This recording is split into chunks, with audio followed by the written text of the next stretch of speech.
Zodiac signs that sold their souls to the devil. Are you sure you can look into the darkness and not look away? There are signs of the zodiac whose power has crossed the line. They don't ask, they take. Their desires are fulfilled too quickly. Their eyes burn not with light, but with the flame of a deal. Yes, there are those who sold their souls to the devil for power, success, beauty, or love that knows no bounds. Today you will find out which signs have crossed the line and become the darlings of darkness. Who is capable of seducing, manipulating, and pursuing their goals, even if it means paying with their own soul? These signs are not afraid of the consequences. After all, they have already chosen their side. Subscribe to the channel if you want to know what forces drive people, which of them have made the most dangerous deal in the universe, and why you may be closer to it than you think. Ready? Then listen carefully, because from this moment on, the revelation about the signs that the devil himself considers his own will begin. The first sign is Scorpio. There is always something in his gaze that makes others look away, not because it is frightening, but because it is too honest. Scorpio is someone who can see straight to the heart of the matter, where desires, fears, and greed are hidden. He does not ask permission from the light. He chooses darkness as a tool, not a refuge. There is no pity in him, only cold clarity, like a surgeon who knows that there can be no purification without pain. They do not sell their soul for wealth or power. They exchange it for knowledge, for the opportunity to penetrate deep where others are forbidden to enter. In their world, there are no random steps. Every encounter is a deal. Every word has weight. People are chess pieces to them, but they never move them without a purpose. He knows how to destroy, but he does it not for the sake of chaos, but for the sake of a new order in which only he understands the rules. He sees who is lying, who is trembling, who is ready to give up. He senses weakness the way a beast senses blood. Therefore, he does not need to ask. People bring him their secrets themselves, hoping that he will not use them against them. But Scorpio does not forgive. He only postpones the moment of retribution, prolonging the pleasure of power over the sins of others. A cold calm lives in the silence of his thoughts. He knows that power lies not in demonstration, but in the ability to wait. His inner devil does not call from outside. It has long since become part of his mind. There is no fear, no remorse, only calculation. He does not need to sign a contract on paper. He is his own accuser, judge, and executioner. His deals are made at the level of the soul. Every action is a payment. Every betrayal is a new coin. When others are looking for excuses, Scorpio is already acting. He does not believe in salvation because he creates his own hell and his own heaven. He is capable of betrayal for the sake of his goal. But there is no pettiness in this betrayal. It is a sacrifice in exchange for power. He belongs neither to God nor to the devil. He is their equal. He understands that good without darkness is powerless, and light without pain is blind.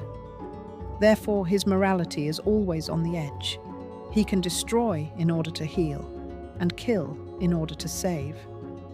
He does not seek love in people, but power over their souls. It is important for him to know that he is both feared and admired. He loves to feel the dependence of others, but at the same time he is capable of being the most devoted if he sees a reflection of his power in someone. Scorpio knows how to turn pain into a tool of control, fear into motivation, and loss into a source of power. When he looks at the world, he sees a system of mutual debts. Everything has a price, even conscience. He does not waste time on doubts. He knows that every action is part of his internal accounting, where everything is calculated down to the cent. And if he has to pay with his soul for something, he will pay without hesitation. After all, for him, it is not a loss, but an investment. Those who have encountered him closely often feel a strange sense of relief and fear at the same time. It is as if he draws out of them what they themselves could not admit. He is able to reveal other people's weaknesses with a single glance, and then smile quietly, as if he knows something that no one else knows. It is in this smile that his true deal lies. There is a contract that cannot be broken. He feeds on the sins of others, turning them into his own energy. His soul is not sold, but redeemed. He is not a prisoner of darkness, but its ruler. And if the devil really exists, he is probably just Scorpio's accountant, recording the debts that Scorpio himself distributes among people. Because the real owner of these debts has long been looking down on everyone from above, coldly, calmly, confidently. And his name is Scorpio. The second sign is Gemini. Two people live inside them, and neither of them ever stops talking. One tells the truth, the other says whatever is convenient. One believes in light, the other bargains with darkness. Gemini did not sell their soul in the usual sense. They split it in two so that they could be everywhere and nowhere. Their strength is in words, their weapon is language, and their sin is boundless curiosity. They are capable of turning any truth into a lie and any lie into the truth without changing their intonation. And it was for this very reason that a hand was once extended to them from the darkness, offering a deal that they accepted not out of fear, but for the sake of the game. They do not believe in absolute evil, because they know that every person has two faces.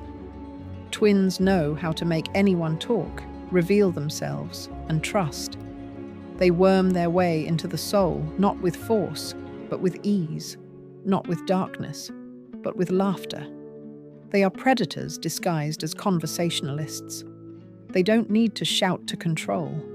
A phrase, a casual question, an intonation, said as if in passing, is enough. There is always more hidden in their words than meets the eye.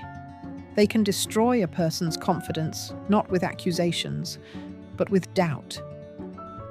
Gemini live on the edge of morality because they understand the structure of human thinking too well. They know which buttons to press to inspire trust and which to destroy it. They do not suffer from a guilty conscience. For them, it is just another tool. They play a dialogue with the world, and the world itself is a field for intellectual entertainment for them. And when someone says that Gemini have sold their souls, they just smile, because no one has really noticed that they bought it from them themselves. They sense people's energy, like the wind senses the smell of rain. Where others walk blindly, Gemini see streams of information, emotions, weaknesses.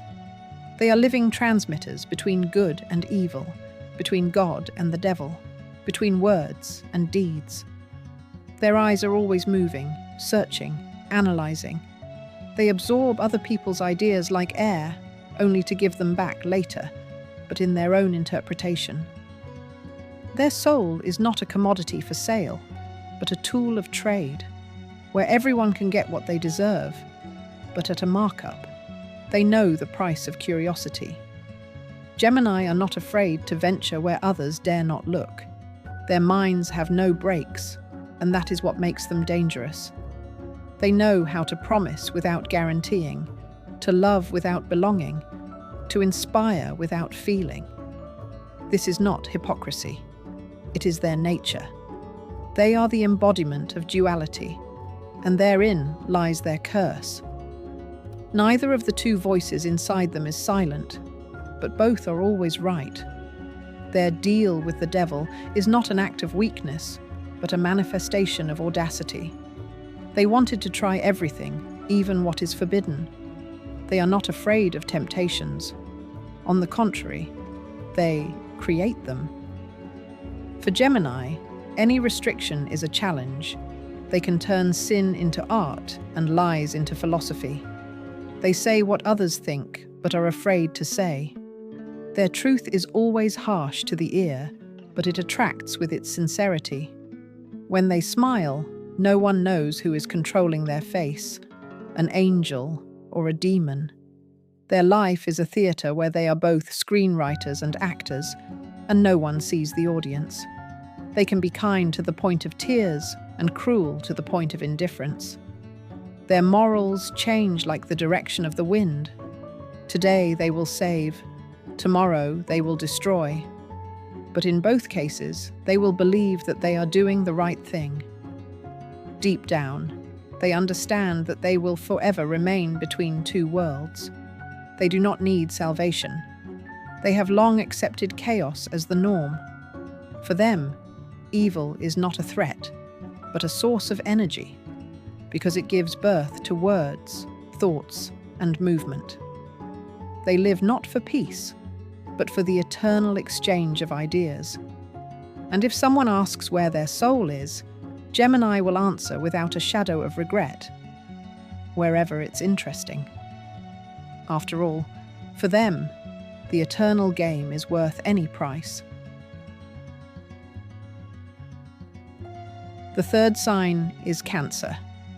He seems gentle, quiet, homely, someone who lives for warmth, family, and memories. But it is precisely in this outward kindness that danger lies. Cancer did not sell his soul to the devil out of greed. He gave it up for protection. He is always looking for security, and security comes at a price. When others compromise with the world, he compromises with his own conscience. And he does it quietly, without fuss, with the same tenderness with which he sets the table or lights a candle in the house. He doesn't play with darkness. He has tamed it. Everything Cancer does seems emotional, but behind his feelings, there is always cold calculation. He knows how to elicit pity, how to gain trust, how to manipulate love. His strength lies in his ability to evoke emotions in others. He knows how to be a victim when necessary, a savior when it is profitable. For him, sincerity is a form of power. He knows that people give everything to those who know how to listen to them. That is why Cancer listens, long, attentively, with a warm smile. And then, at the right moment, he uses everything he has heard against those who have opened up to him. Two poles live within him, bright care and dark possessiveness. He does not let go, even if he says he has forgiven. He keeps people not with words, but with emotions. His attachment is like a silk chain, soft, beautiful, but impossible to break free from. He knows how to create a sense of duty, turning gratitude into a form of submission. His devil is not fire and horns, but a quiet whisper inside. Don't let go. And he doesn't let go, ever. When Cancer loves, he turns love into a cage because he is afraid of losing. When he forgives, he does so to regain control. When he suffers, he uses pain as fuel for influence. He does not take revenge openly. He waits. His revenge is silence, distance, detachment. He knows that the strongest punishment is coldness where there used to be warmth. He controls his emotions like a musician controls an instrument and can play any melody, from tenderness to despair. He does not need a deal with the otherworldly, because everything he needs is already inside him. His soul is inherently divided between good and evil. He is a guardian, but he guards not only good, but also resentment, fears, and humiliation. He does not forget. Never. Everyone who has hurt him lives in his memory, and he feeds them forgiveness until he decides that the time has come to repay the debt. Then, not a human being awakens in him, but something predatory, calibrated, emotionally precise. Cancer can be the most loyal friend, and the coldest enemy. It all depends on whether someone has disturbed his inner balance.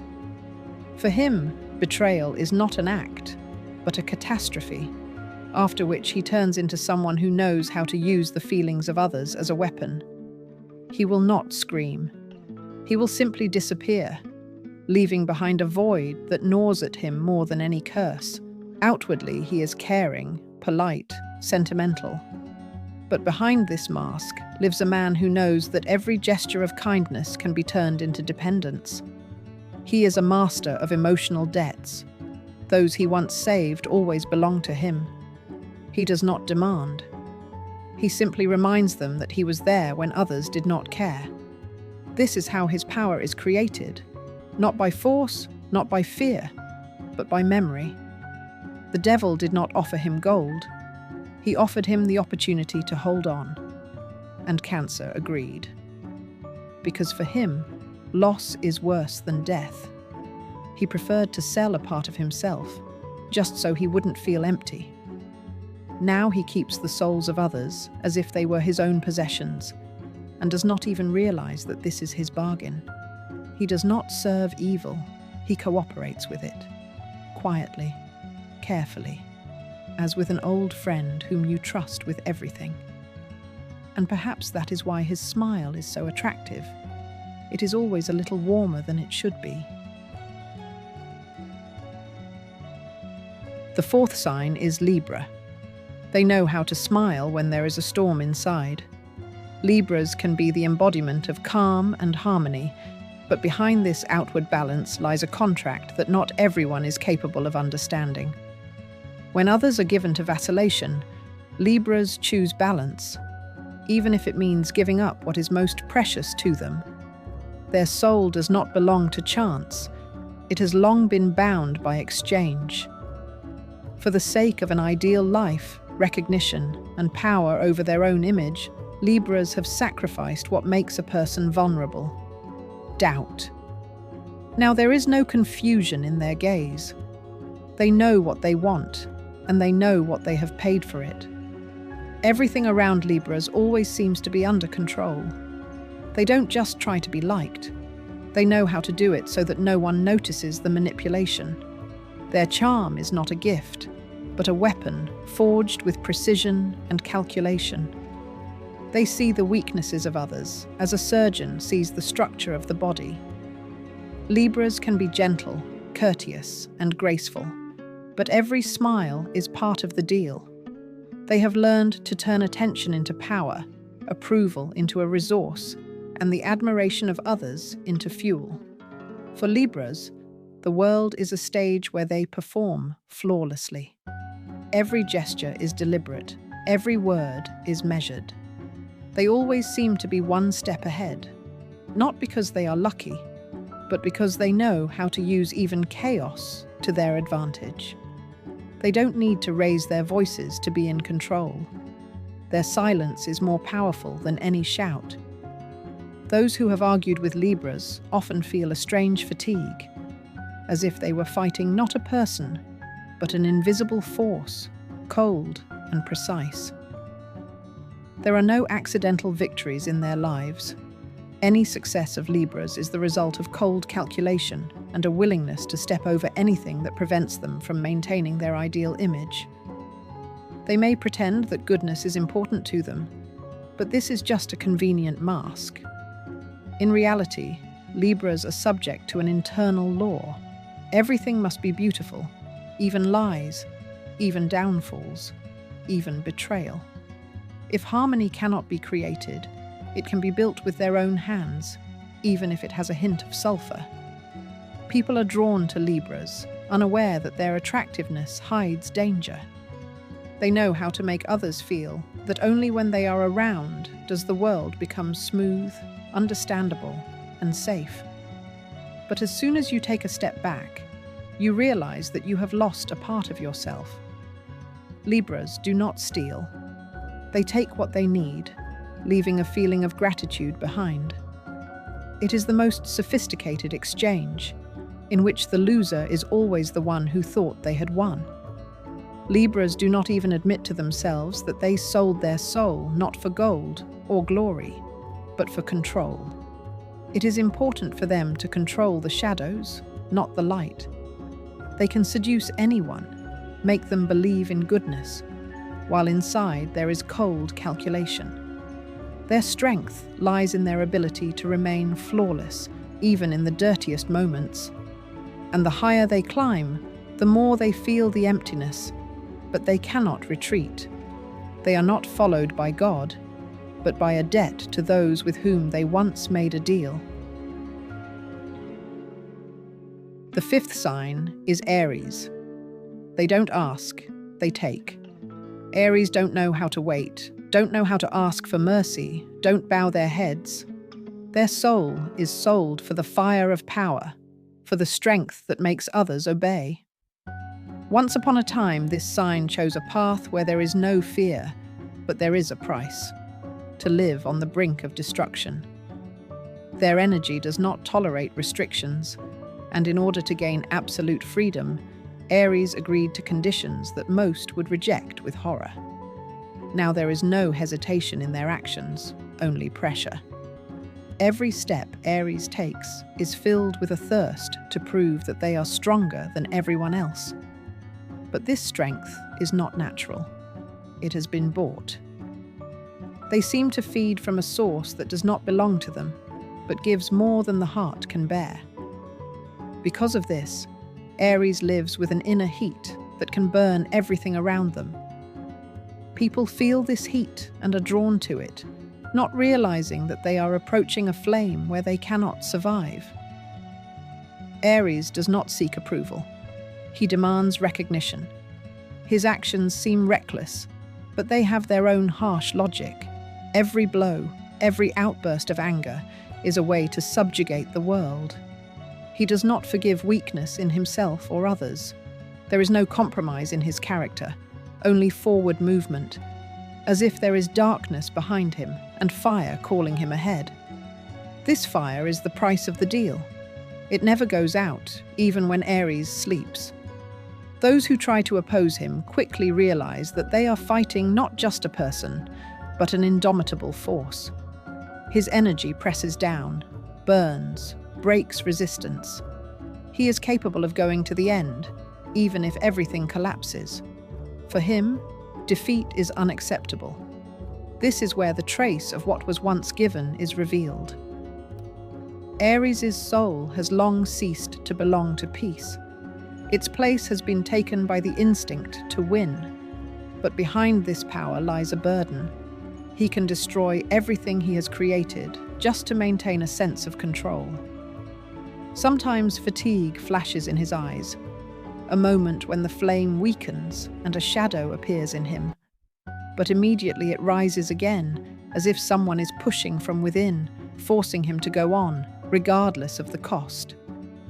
Aries does not realize that his strength is also his shackles. He belongs to no one, but he is not his own master either. He lives to win, and he wins so as not to stop. This eternal cycle is the result of a deal made not outside, but inside. Where others seek salvation, he seeks a challenge. And if the whole world turns to ashes, Aries will stand in the center with burning eyes and still move forward, because to retreat means to lose himself completely.